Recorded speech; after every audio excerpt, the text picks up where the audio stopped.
Good afternoon to everyone. My name is HK Raikwar. I am preparing a video related with the physics class 9th. Chapter is gravitation.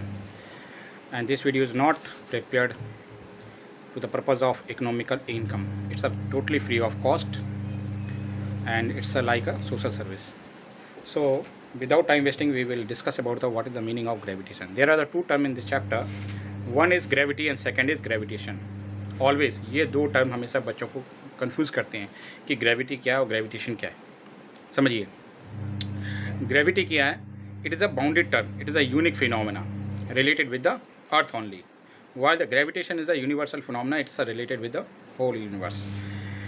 Gravity means it is a force of attraction provided by the earth, right? It is a force of attraction provided by the earth on any freely falling object or any object which is placed over the earth. And gravitation, it is a force of attraction between the any two celestial bodies, maybe it two very small particles. So force of attraction, it will be applied between any two object. That is a gravitation. That is a property of two massive object. That is a gravitation. दो ये मास property होती है, right? किन्हीं भी दो object के बीच में हमेशा अट्रैक्टिव होती है, रिपल्सिव कभी नहीं होती है। सो फर्स्ट इन्वेंशन उन्होंने किया था, इनका डिस्कशन मतलब डिस्कवरी किया था उन्होंने, गैलीलियो ने, but after few year Newton ने इसका थ्योरी दिया दैट ठीक है, अगर किन्हीं भी दो पार्टिकल के बीच में फोर्स ऑफ अट्रैक्शन है, देन हाउ टू कैलकुलेट, कितना फोर्स लग रहा है, कैसे कैलकुलेट करेंगे। तो इसके लिए एक रूल दिया था, एक स्टेटमेंट दिया था, एक थ्योरी दी थी न्यूटन ने, जिसको बोलते हैं न्यूटन ग्रेविटेशनल लॉ या law of universal gravitation. According to Newton gravitational law, the force of attraction between the two object is directly proportional to the product of two masses and inversely proportional to the square of distance between them. Suppose that there are the two objects. Here is the mass m, here is the mass m2.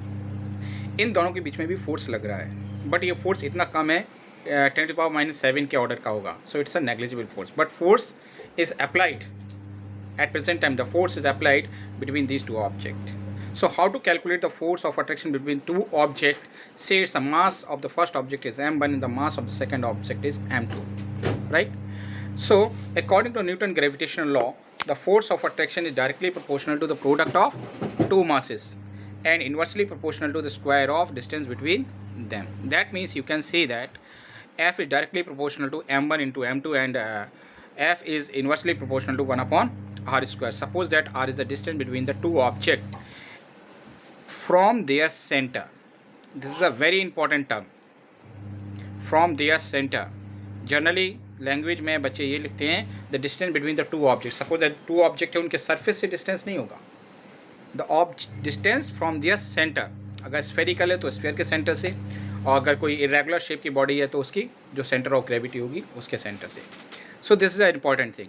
So complete statement क्या होगा? The force of attraction between two object is directly proportional to the product of two masses and inversely proportional to square of distance between them. That means f is directly proportional to m1 into m2 upon r square.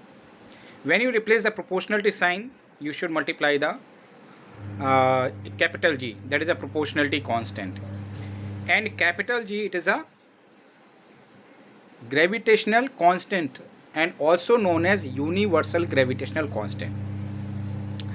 The logic behind of the universal, because of this is a unique constant in the whole physics whose value does not change anywhere. ऐसा कोई factor नहीं है जो इसकी value को change कर सकते। पूरी यूनिवर्स में इसकी वैल्यू हमेशा कांस्टेंट होती है।